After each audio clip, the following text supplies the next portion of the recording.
We begin this evening with a developing story. There is tension and anger in St. Toolis after 3 men were shot and killed by the police in the community located at the border of Manchester and Clarendon. Residents are demanding swift investigation from Indicom as they are convinced the police killed the men in cold blood. However, the police say they seized 3 illegal guns used by the men to challenge them in a gun battle. Jamaica Maitland reports. Police officers swarm a house in St. Toolis, Manchester on Monday following the fatal shooting of 3 men sometime after midday. According to the police, they were executing a search warrant when they were fired on. On the approach of the police, a group of men were seen exiting the building with firearms in hand. The police accosted the men who engaged them in a shootout.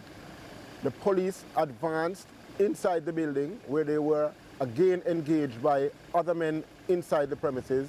The police again returned the fire. At the end of the shooting, 3 men were found suffering from what appeared to be gunshot injuries.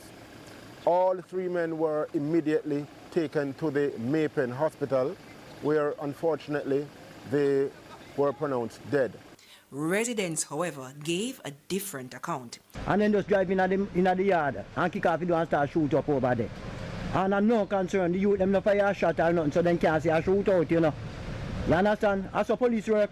2 firearms were allegedly recovered by the police from the house.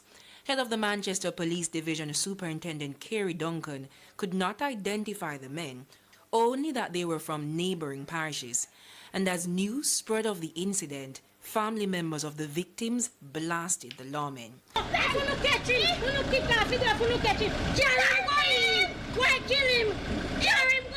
The mother of one of the deceased says her son Byron McDonald was forced to relocate from St. Elizabeth to Manchester following Hurricane Melissa. God, the police then kill me, I got talk about a shootout. Already the family is calling for a thorough investigation from the Independent Commission of Investigations, Indicom, whose officers were on location. Jamaica Maitland, TVJ News.